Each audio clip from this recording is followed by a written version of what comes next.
Jsem velice rád, že můžu představit vzácného hosta, Euku Kačkovou. Ahoj, a já pozdravujem všetkých. Euka si udělala na nás čas a přijela z Vrútek. A Euka je zakladatelka a majitelka, myslím, že největší maserské školy na Slovensku, jestli to tak můžu říct. Asi, nevím. Ale co můžu říct určitě, že už více lidí mě řeklo, že ne, že to je největší škola, ale nejlepší škola. To byla, a to je, myslím, taková zpětná vazba od absolventů potěší. A připravila se Evka nějaké informace z praxe a budeme se bavit taky o zastudionalizovaných olejích, použití při masážích. A jestli se může zeptat, jak se to stane, že žena založí to, že má maserskou školu, už to je trošku výjimečné, ale že má úspěšnou a velkou maserskou školu, jak se to stane? To neviem. To je ľahká odpoveď, neviem. Proste sa to stane. Asi to tak malo byť. Neviem vôbec. Nemám ani šajnu. Nastúpila som do maličkého vlaku a je z toho rýchlo vlak. Ale ako sa to stalo? Kedy sa to stalo? Vlastne v januári budeme mať 19 rokov, takže je to dlhá cesta. Já vím o tobě, že dokonce, když se dělají nové zákony, legislativa, tak i tam si tě přizývají a zajímá je tvůj názor, takže si se stala profesionálkou v tomto oboru. No, a to je niečo, čo nerada o tom rozprávam, pretože áno, je to tak, vždycky musí byť niekto z tej praxe alebo proste z toho odboru, ale určite sú tam šikovnejší ľudia, ktorí vedia možno toho viac ako ja, ale taká bola cesta, tak som sa tam ocitla. Nevždy je to príjemné, pretože nevždy sa dá urobiť to, čo by sme chceli pre tých ľudí. To ma najviac mrzí, že človek by im chcel pomôcť a chcel, aby ten zákon bol mnoho lepší, ale nie vždy to ide. Takže masáže, zastudionalizované oleje, esenciální oleje, to je obrovské téma. A v tvé praxi můžeš říct pár zkušeností, zásad? Ja to mám tak rozdelené. Jedna vec je, keď používam tie esenciálne oleje alebo normálne rastlinné oleje ako ja sama, ako človek. Potom ďalšia časť, kedy to používam ja na mojich klientoch, pretože stále aktívne masírujem. Aj keď priznám sa, že už nemasírujem toľko, koľko by som mohla, alebo chcela. Nie, že mohla. Ja nemôžem už toľko, pretože veľa učím a starám sa o firmu, ale stále sa snažím masírovať. No a ďalšia vec je, ako vediem k tomu našich žiakov. Hej. Tu teraz nejde o značku Bevit, ale o tú čistotu, ktorú chceme, aby keď už budú niečo používať, aby to bolo dobré, aby mali o tom informácie, aby to vedeli takisto, ale aj podať ďalej svojim klientom. Takže neviem, kde začať, ale v podstate vždycky, keď začnem, tak začnem s tým, že ak niekto začne používať oleje, alebo začne používať či už eterické oleje, alebo oleje, rastlinné oleje, tak ich začne používať z nejakého dôvodu. Pre mňa je to hlavný dôvod, pred rokmi bol, že sa to týkalo mojej práce. Týkalo sa to tým, že som masírovala a potom tým, že som začala učiť. Že som otvorila nejakú školu a trebalo tam nejaké oleje. Časom som sa dostala do takého štádia, že začali pri veľkom podnikaní, začnú aj veľké problémy a tak ono sa to na tom zdraví nejako odzrkadlí. A pred pár rokmi som sa tak rozhodla, alebo teda vďaka niektorým tým zdravotným problémom, som sa rozhodla, že si idem čistiť život. A v tom istom čase, ale nie čistiť život ako energeticky, ale čistiť život ako telo naozaj. Pretože áno, ani nie detoxikovať, ale ako chcem žiť čistejší život. To znamená, že keď sa človek okolo seba pozrie, všade je vo všetkom chémia. A ani si to neuvedomuje, proste príde do obchodu, zoberie niečo, kúpi si to a možno až doma po čase si prečíta, čo to všetko obsahuje. Aké konzervanty, aké látky a tak ďalej. A keď sa pozrieme tak od rána, keď vstaneme, tak vlastne do seba dávame chémiu. Či už je to v jedle, či už je to tým, ako sa umývame, keď sa sprchujeme, aký toaletný papier používame, ako si zuby umývame, ako robíme všetko. Ako sa navoniame, ako si ženy upravia vlasy, ako všetko. Takže som sa rozhodla kvôli mojim zdravotným problémom, že trošku prečistím ten svet svoj vlastný. Nemôžem povedať, že by to už bolo 100%, lebo to je cesta veľmi dlhá. Ale presne v tom čase mi prišiel Bevit do cesty. Presne v tom čase. Takže nejak som to tak poňala, že spolu s Bevitom sa mi začala ako keby... Áno, zmena a nový život. A čo som začala, tak som začala vlastne s esenciálnymi olejmi, iba s jedným jediným. A s olejom čakala som, alebo vtedy som veľmi dlho očakávala, kedy bude konečne nejaký rastlinný olej. Som sa nevedela dočkať. To sme nemieli na začiatku. Áno. Na začiatku ste to nemali. Takže keď prišli rastlinné oleje, pre mňa to bol úplne zasa nový svet. Niekto sa veľmi zaoberal len tými esenciálnymi, ale pre mňa tie rastlinné oleje, to je niečo, čo používam dennodenne od rána do večera. Môžem povedať. To je také náš záměr, že v něčem nám inspirovaly ty velké americké firmy, ale ty se zrovna na ty rostlinné zastudenalisované moc nezaměřujou. A my jsme chtěli mít komplexní nabídku, takže dneska jich máme zhruba 70 těch zastudenalisovaných olejů. Kdo chce, si může vybrat. Ono je to dosť ťažké potom v takej veľkej ponuke vyberať, pretože ľudia, keď nevedia, tak sa môžu v tom strácať. Avšak vždycky učím aj treba z našich žiakov, alebo keď sa ma niekto opýta, pretože nikdy nedávam nejaké informácie, keď sa nikto nepýta, ale vždycky ich učím, zoberte si 1, 2, 3, nemusíte si zobrať všetky naraz. Ono to láka človeka, chcem skúsiť to, a čítala som tam, a nič nečítajte, alebo si prečítajte a nechajte to tak. A skúste s jedným, s dvoma. Skúste ho zaradiť do života, skúste vidieť, čo sa zmení, skúste ho použiť na rôzne spôsoby. Čo je problém, lebo ľudia nevedia, ako ho používať. Buď vedia iba, že sa mám natrieť, alebo si ho dať do jedla. A to je asi tak všetko. A potom, keď tak skúste pridávať k tomu. Tak som to robila ja pred 20 rokmi. A som tam, kde som. Takže keď aj rozprávam o olejoch ako takých rastlinných, tak vždycky sa to snažím rozdeliť, aby ľudia chápali, prečo sú dôležité a ako sú dôležité. Ale určitě máš favority při těch masážích. Používáš jednodruhové, nebo si uděláš směs někdy? No, toto je u mňa problém. Keď sa ma žiaci pýtajú, že ako to používam pri masážach u ľudí, tak budem teraz o masážach rozprávať. To bude všetko pre masérov. Ja to používam 5. cez 9. Ja mám otvorených niekoľko olejov. Väčšinou si kúpujem tie malé fľaše, aby sa to rýchlo míňalo, aby to mi to tam dlho nestálo, aby zbytočne neoxidovali tie oleje. A naozaj použijem na jedného človeka aj 4 druhy. Ale používam takisto, vy ste vyrobili taký olej ako šport, áno. Ten zbožňujem úplne, ten je perfektný, takže aj ten používam, ale nehovorím, že keď ho použijem, že nepoužijem aj iné oleje. Že použijem aj iné. No a teraz v podstate, ako to vysvetľujem našim žiakom, alebo keď sa ma niekto opýta, tak tie oleje ľudia ťažko chápu, delia ich na nasytené, nenasytené, hnevajú sa, že keď niekto povie, že treba jesť iba nenasytené a nasytené sú zlé a tak ďalej. Nie je to pravda. Pretože každý z tých olejov, alebo každý z tých tukov, keď by sme to brali ako tuk, lebo palmojadrový napríklad je viac tuk ako olej. Je to olej, ale je viac tukový, áno. Alebo viac hustý, to znamená je viac nasýtený. Alebo kokosový olej, všetci ho zbožňujú a teda takisto, keď sa naň pozrieme zo zloženia, tak je vlastne nasýtený olej. Áno, nasýtený. Oni majú trošičku, keď by sme teda išli k tým slajdom, tak trošičku iba rozdielne, ten nasýtený a nenasýtený. Rozdielne väzby, ale v podstate sú to oleje a potrebujeme oba dva. Potrebujeme aj nasýtené a potrebujeme aj nenasýtené. A keď sa ma pýtajú, prečo to potrebujeme, alebo aký pomer, tak v prvom rade vysvetlím prečo. Lebo nasýtený olej je olej, ktorý je hustý, ktorý pri izbovej teplote, keď sa naň pozrieme, tak je ako masť. To je ten kokosový, palmojadrový a proste aj iné oleje. Alebo maslo také. Maslo, áno, bambucké maslá, takéto sú veľmi husté. Ale čo vlastne robia v našom tele, keď je nasýtený? Ak by sme ho jedli, tak prejde našim telom a vlastne sa nenasýti, lebo už je nasýtený. Ja to tak detsky vysvetľujem, aby tomu ľudia chápali. Takže už je nasýtený, takže on len prejde našim telom, ale predsa tam urobí niečo. Tým, že je nasýtený, tak má veľa mastných kyselín, ktoré napríklad môžu regenerovať. Môžu pomáhať pri ozdravovaní niektorých častí nášho tela.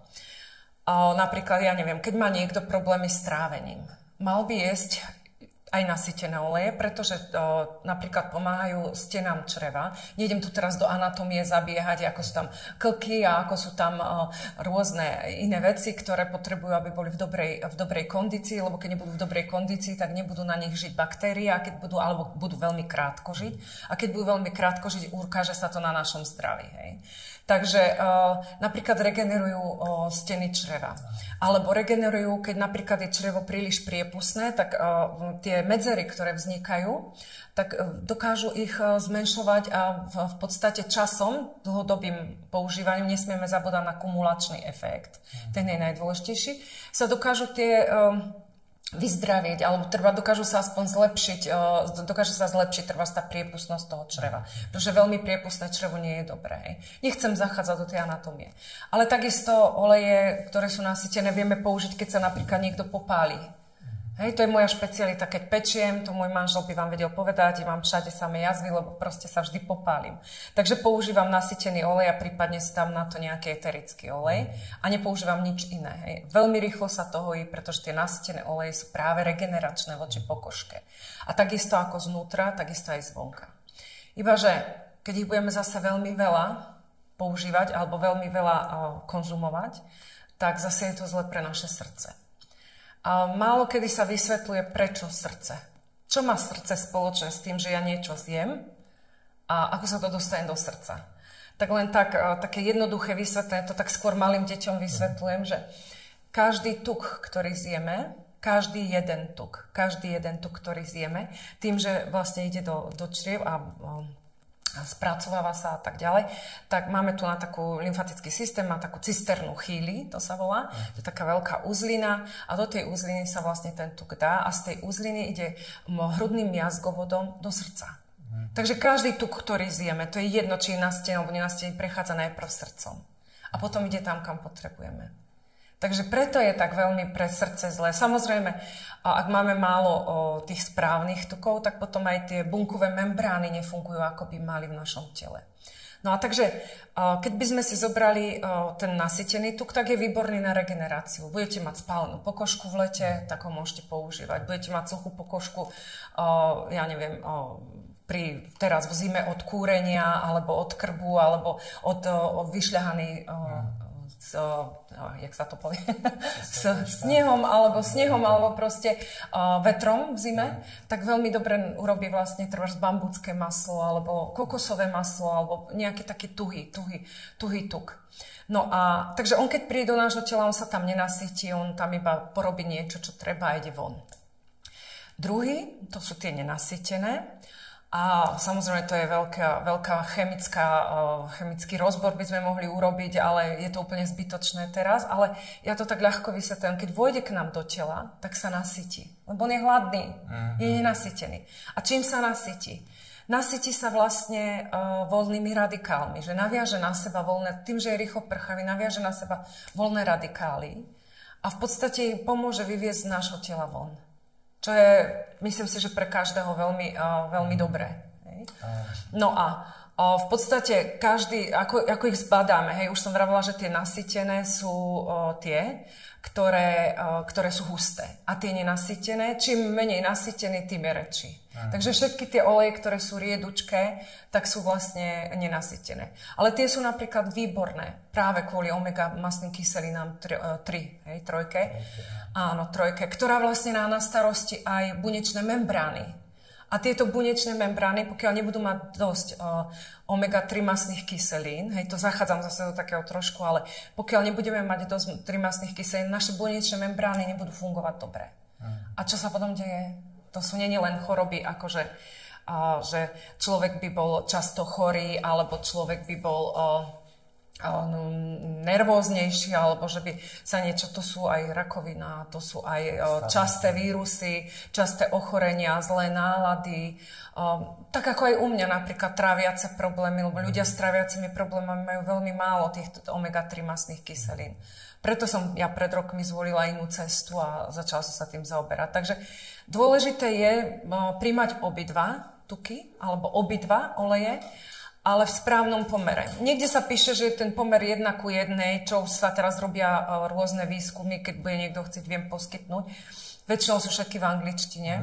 A najnovšie výskumy tvrdia, že malo by to byť 4:1. To znamená nenasytené mastné kyseliny 4 a jeden diel tých nasytených. Takže občas klobáska na Vianoce, ak niekto teda holduje, tak nech si proste dá, ale nech to nepreháňa každý deň 2 kilá. Občas si dať maslo, alebo aj každý deň si dať na chlebík ráno maslo, není na škodu. Hej. Ale treba mať na pamäti, že síce to nie je na škodu, ale správny pomer musí byť. Tieto maso spíš sú tie omega-6. Áno, 6, ktoré nie sú dobré. Nechcem moc zachádzať, lebo napríklad olivový olej má omega-9. Hej. A v podstate to je zase dobré. Hej, to je dobré. Takže tam tie omega masné kyseliny, na to by bolo asi poldňová prednáška, aby sme sa v tom nejako vyznali a skôr by nám to trebalo nejakého biochemika, ktorý by nám to ešte prebral aj z tej biochemického hľadiska, ale v podstate ja si myslím, že vždycky vyvstane taká otázka na tých prednáškach, že ako si máme vybrať tie oleje? Vždycky poviem, vyberte si to podľa toho nasytenia, podľa oka. Ak je to príliš riedky olej a chcete aj regenerovať pokožku, napríklad v lete, keď ľudia majú spálenú pokožku, alebo aj v zime, keď vidíte, že je to suchšia pokožka od prírody alebo z genetiky dané, tak ich skombinujte. Dajte kúsok toho a proste masírujte ním. Víc masérů už řeklo, že kombinují často, prodáváme i frakcionovaný kokosový olej, ten je úplně řídký, ten vlastně netuhne. Ano. A že si ho třeba znamíchají se slunečnicovým olejem a mají konzistenci, která jim vyhovuje na ty masáže. Tie frakcionované, oni sa proste dobre používajú. Napríklad len pre ženy. Dobre sa takým olejom odličuje. Hej, veľmi dobre. Dobre je ten olej, keď má niekto veľmi suchú pokožku, ho používať trebárs ako podklad pod krém v zime. Hej. Dobre tie sú naozaj, že ľahšie prechádzajú vlastne cez pory do medzibuniečného prostredia. Ale čítala som jednu veľmi peknú štúdiu, veľmi peknú. Zhodou okolností to bola talianska štúdia, čo asi není pre niekoho prekvapivé, lebo Taliani sú jedni z najväčších distribútorov olivového oleja. A naozaj tých odrod toho olivového oleja v Taliansku môžeme zažiť strašne veľa. Niekde je horký, niekde je nasladlý, niekde je horkosladký, niekde je sladko-horký, že je viac to osle. Ale robili takú dlhodobú štúdiu, čo sa týka vtierania do pokožky. No a zistili pri tej štúdii, že asi najlepšie cez pokožku prechádza, lebo pokožka nie je priepustná, ako si niekto myslí, že je to také ľahké, hej, že teraz si niečo na seba dám a už to mám v medzibuniečnom prostredí. Nie. Na to potrebuje pokožka teplo, potrebuje, aby sa tie pory otvorili a vtedy je priepustnejšia, ako keby to bolo len tak teraz natreté. Tak prišli na to, že olivový olej má najlepšiu priepustnosť cez pokožku, cez pory do medzibuniečného prostredia. Čo je pre nás veľmi dobré, lebo ja som rokmi som sa naučila a používam v zimnom období napríklad teplé oleje na vtieranie do pokožky. A odporúčam to aj mojim klientom, že nech si nahrejú doma olej, nie do horúca, ale jemne nech si ho nahrejú. Nech treba sa zohrejú, čo ja viem, doma je teplejšie. Alebo ak chcú, že ich niečo bolí, nech si do toho oleja teplého dajú nejaké esenciálne oleje, keď to vypnú a to nech si vtierajú trebárs na boľavé rameno. Hej. Predtým ho treba zahriať. Môžu ho zahriať napríklad, existujú také vankúšiky, neviem, ako sa povie po česky. Polštářek, to viem. Ale proste oni sú také, ako nie sú to zrnká, ale šupiny. Neviem, z čoho to je, ináč ich kupujeme odtiaľto od Ostravy. Takže to si môžu nahriať napríklad na radiátor, alebo si to dajú k niečomu nahriať. A to si poprikladajú, najprv nech sa tá pokožka zohreje a potom ten teplý olej nech si proste vtierajú. Ja mám dobrú skúsenosť, že napríklad si zohriem kokosový olej. Je jedno, či je frakcionovaný alebo není. Ale môžem kokosový olej. Veľmi rada mám olej zo šipok, šipkový olej. Áno. Doňho dávam trošičku oleja, ten hustý, taký, bože, neviem si rýchlo ricinový olej, trochu dávam ricinového a do toho Protect. Toto mám vyskúšané, ja mám Protect doma všade, v kúpeľke, v spálni, v obývačke a určite aj v kuchyni, v skrinke by sa našiel. Neviem, mám ho rada. A v podstate to stačí za lyžicu. To stačí za lyžicu do toho dať aj, ja dávam aj 10 kvapiek. Ja to dosť preháňam. A to si vtierať napríklad na boľavé rameno, alebo keď boli krčná chrbtica, tak na krk, alebo keď boli niekoho koleno. Len vždycky to odporúčam najprv zohriať tú pokožku, aby sa tie pory otvorili. Já mám rád ten šípkový a jednou používám i z mrkvových semínek, se dělají jak esenciální, tak zastudenalisované, ale oni jsou poměrně červené. Jak jsem se jim jednou natřel, tak dcery měly záchvat smíchu, protože člověk vypadá trošku jak černoch, takže někdy je dobré je naředit nebo namíchat s něčím světlejším potom. Ano. Fajn. Nebyly to pohánkové? Pohánkové, áno, pohánka, bože som si vedela spomínať. Tak pohánka sa povie rovnako u nás aj u vás. Áno, pohánkové. Som trochu nervózna, takže niekedy si neviem na slova, ale je to v poriadku. Áno, pohánkové polštářky, my ich predávame teda aj u nás a ich odporúčam veľmi veľa ľuďom. Že naozaj je to fajné, dá sa to zohriať pri krbe, dá sa to zohriať na radiátore. Niekto sa to zohrieva v mikrovlnke, čož ja nemám doma mikrovlnku, takže nejakú mikrovlnné rúry ja nemusím. Ale nejakým spôsobom ho zahriať. Hej. Ale môže to byť aj kľudne termofor, že si dajú do termoforu horúcu vodu. Sú aj pohánkové, že sa dajú vložiť do nich termofor a krásne to zahrie vlastne tú pohánku a tie sa dajú prikladať. Takže aj nejakým spôsobom proste tú pokožku. Ale pokožka sa dá zahrieť aj tým, že si človek chvíľočku trie. Je lepšie, keď to niekto trie, hej? A že nie sám si to musí, hlavne keď to bolí a potom vtierať. Takže pre mňa používanie tých olejov je od rána do večera. Dávam si ich na pleť, pod krém, naozaj. Dávam si, pod krém si dávam, niekedy si dávam teda ricinový, ale veľmi málo, lebo on je dosť hustý a zle sa roztiera, takže potrebujem, aby bol trošku taký s niečím zriedený. A zriedujem ho s ostropestrecom mariánskym. To je môj obľúbený olej. Neviem, ak sa povie po česky. Ostropestrec mariánsky. Tak. Je to veľmi obľúbený a dobre sa riedi s ostatnými olejmi, veľmi dobre. Aj má výživovú hodnotu výbornú. Na pečinku. Na pečinku. Ľudia si myslia, že keď budú vtierať do pokožky, že to nemá pre nich žiaden význam. Musím sa priznať, že roky sa trápim s trávením. Vlastne od malička. Moja mama povedala, že nemohla ma ani kojiť, lebo som stále vracala mlieko. Takže som sa už zrejme narodila s niečím. A asi, ja neviem, po 45 rokoch mi konečne zistili diagnózu. Musím povedať, že vďaka tomu, ako sa správam k sebe samej, tak nie som na liekoch už, hej, vôbec, ale je to dlhá cesta. Mám ulceróznu kolitídu. Takže pri tej ulceróznej kolitíde si človek dobre rozmyslí, čo bude jesť, čo nebude jesť, ako sa bude k sebe správať. Ale v podstate vtedy som sa naučila používať oleje hodne. Ale keď sa robia vyšetrenia napríklad na takéto ochorenie, tak sa robia aj vyšetrenia hlavne na vitamín D a na rôzne látky, vitamíny, minerály, či niečo nechýba. A všetci lekári boli niekoľko opakovaní, mi to urobili niekoľkokrát opakovanie vyšetrenie, že mám hrozne veľa vitamínu D. Hej, že jak je to možné, že pri mojom ochorení a v tom čase v ťažkom stave som bola, a jak je to možné? Jediné, čo nám dáva zmysel, je to, že 20 rokov robím s olejmi. 20 rokov sa snažím používať fakt kvalitné oleje.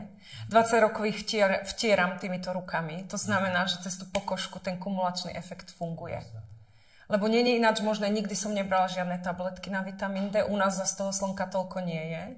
I keď je, že človek trávi vonku čas, ale musím povedať, že niekedy som aj 3 dní zavretá v práci a nevidím iba na balkón, nič viac.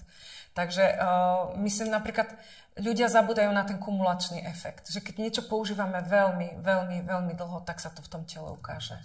Áno, každý by chcel vidieť hneď ten výsledok, ale to nejde. Mňa sa často pýtajú, keď si budem natírať ricinovým olejom myhalnice a obočie, tak ho budem mať za koľko krásne.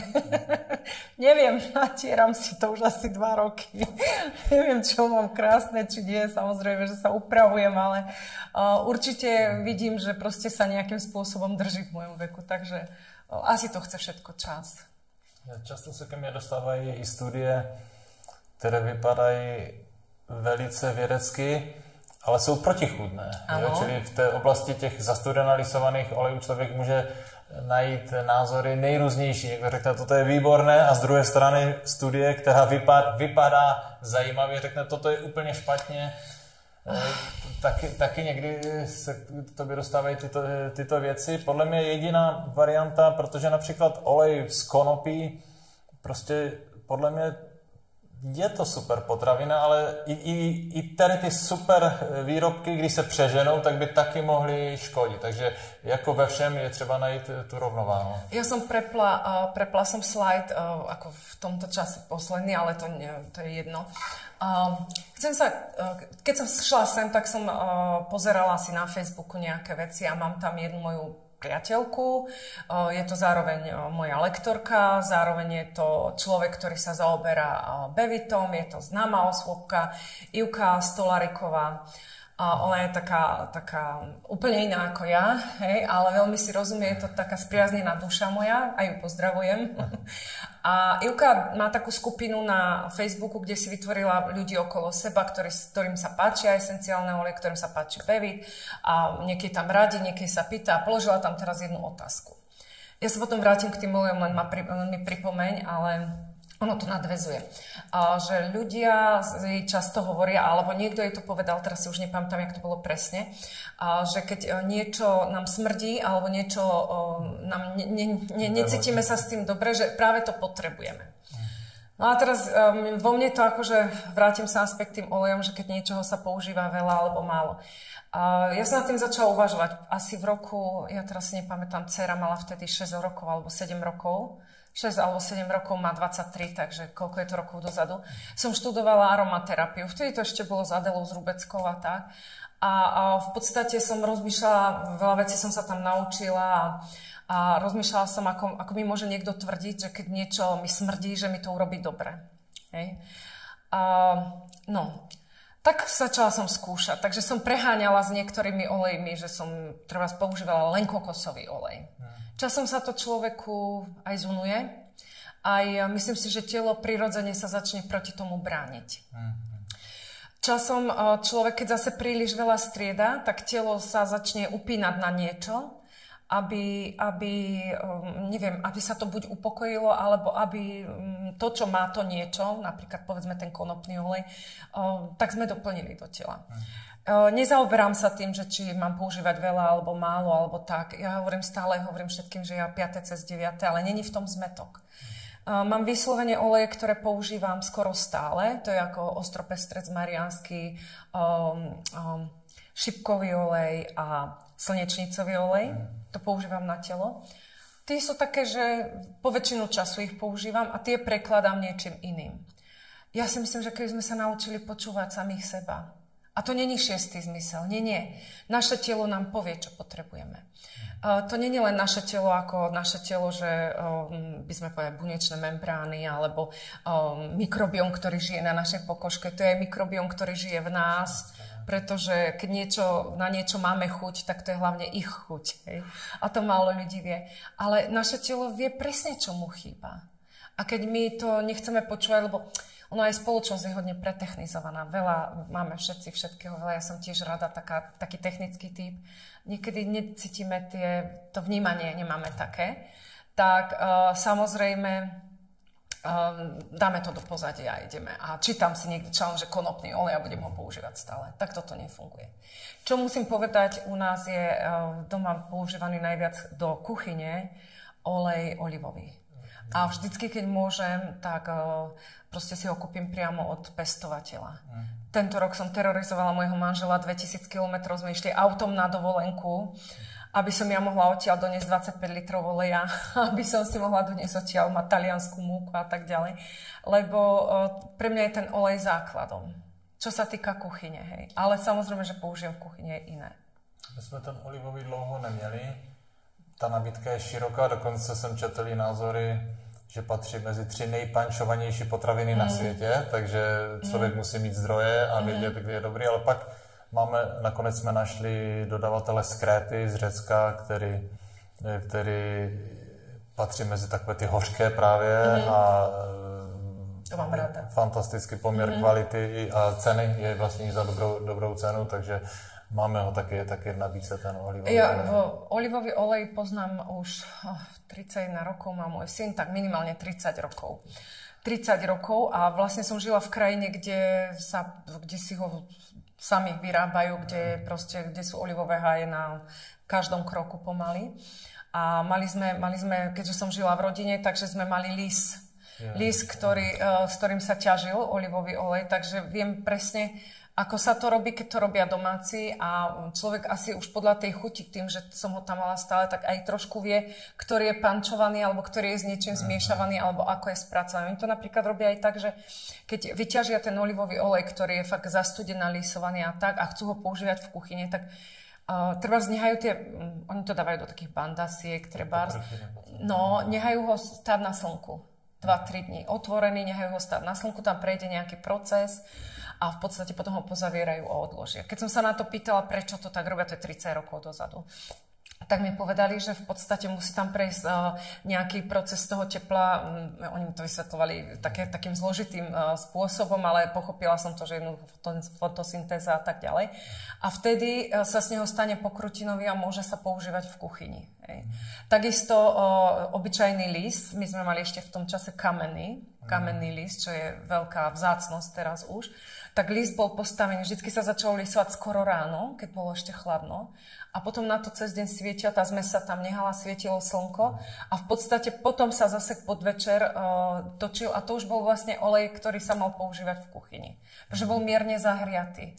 Vznikol tam ten proces ohrievania. No. Neviem, či taká rýchla fermentácia, ale bol úplne inej chuti a tej vône. Hej? Ale tam bolo hlavne, my sme mali odrody oliv, ktoré boli naozaj horké. Veľmi, veľmi horké a veľmi silne voňavé, hej, že také... Ako kdyby někdo chtěl využít i tvých služeb, udělej si trošku reklamu, ty máš stránky Zamaz? Áno, zamaz.sk. Kdyby někdo chtěl, kdyby měl zájem projít školou materskou, takže na stránkách se dá nějak zaregistrovat a skontaktovat. Určitě. A já taky doufám, že někdy najdem čas a že bychom mohli vymyslet i nějakou bevit terapii, použití esenciálních zastudenalisovaných olejů. My sa o tom bavíme už roky, my dvaja. Ja v tom vidím veľký potenciál. Ja v tom vidím aj som začala na tom pracovať. Niekedy niečo nejde od ruky. No. Lebo nie je správny čas. Lebo ja si myslím, že na niečo také, alebo ty si človek, aký si a ja som, aká som. Aby sme spojili tie dve energie, aby sa to spojilo, to je ľahké, to sa dá. Keď sme spolu trávili, 2 týždne a každý deň sa videli a rozprávali a ja mám šancu sa s tebou aspoň hodinu každý deň rozprávať, tak to je ľahké. Lenže tou diaľkou, ktorú sme od seba, to je trošku ťažšie. Ale sľubujem, môj manžel nám stavia dom. Takže keď ho dostavia, ja sa trošku spokojím a nájdem si ten čas, aby som to... Ja niečo rozpracované mám už veľmi dlho. Ta přednáška, kterou jsme měli první dneska, tady byl právě Marek Pelčák s Alexandrou, udělali knihu Objevit a mimochodem tam hovoří o takové terapii, použití taková masarská metoda, použití esenciálních olejů. Ale těch možností je spousta, takže já věřím, že časem by mohlo něco vzniknout, co by mohli lidé použít možná pro každodenní použití, že by to nemusela být taková formální masáž, že někdo přijde a hodí mám takú masáž pre teba pripravenú. Jo, super. Lenže ja nie som ešte s ňou spokojná. Jo, tak nechme to uzrát. Nie som s ňou spokojná, preto ti ju nechcem dať, ale nie, že by som nechcela. Pro nás je dobré jenom to nejlepší, takže nechme to. Ak máme ešte čas? Chvíľku? Áno. Ešte som sa chcela k tým esenciálnym olejom vrátiť. Jak tak Ivka tam písala, že či to pravda. Tak môj názor na to, mne to tak bolo povedané v škole a veľmi dlho som sa tomu trápila, a teda bránila. Ale ja som sa dostala k Bevitu cez Zitku Johany Veselú. A ležala som u nej na kozmetike a hovorím, že nemôžem spávať, že zrejme už idem do prechodu a je to nejaké pre mňa také, že zle sa cítim, keď sa nevyspím a tak. A ona, máme takú novú značku Bevit a oni majú také, že deep sleep. Ja o tom všade rozprávam a neustále. A tak hovorím, vieš čo, tak objednaj mi ten deep sleep. A ona hovorí, že vieš čo, ja tu mám akože taký jeden olejček, ktorý je otvorený, tak ovoňaj si ho, zober si ho, vyskúšaj ho a tak ďalej.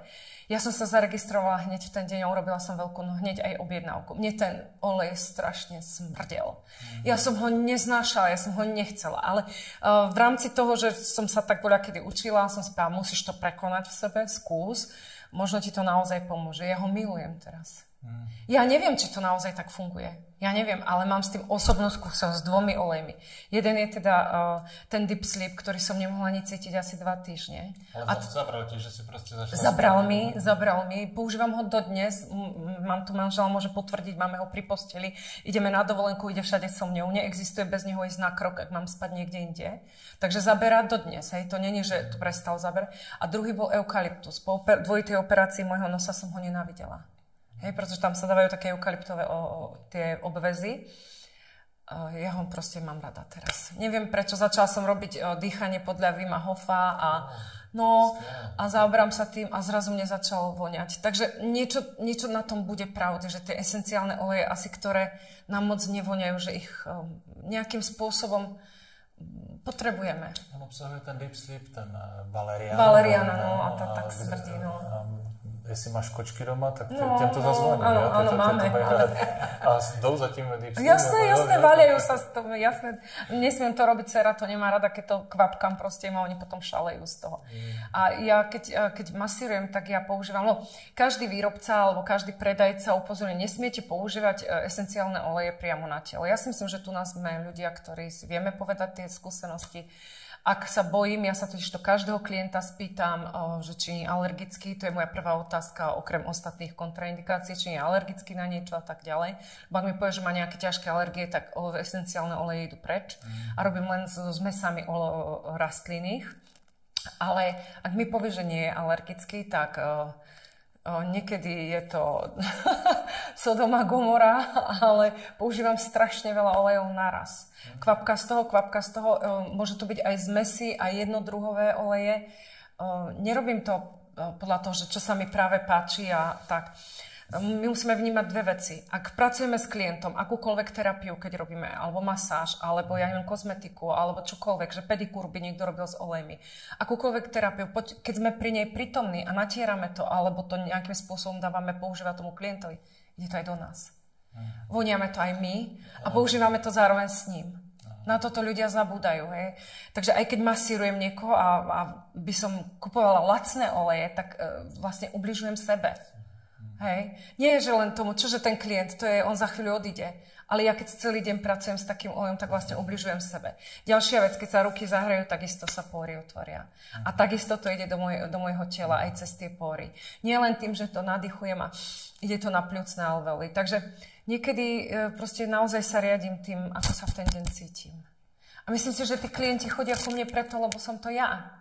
Áno, možno aj kvôli zručnostiam, ale hlavne kvôli môjmu tomu, že kto som ja, že som to ja, že som človek, aký som a plne mi dôverujú. Moji klienti sa nepýtajú, čo používam, nehávajú to plne na mne.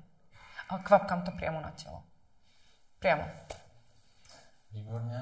Já ti moc děkuju, Evko, že jsi našla čas a přišla si k nám tady do Ostravy a těším se, že za rok, za 2, za 3, nevím, představíme našim divákům, posluchačům nějakou speciální terapii s esenciálnymi oleji.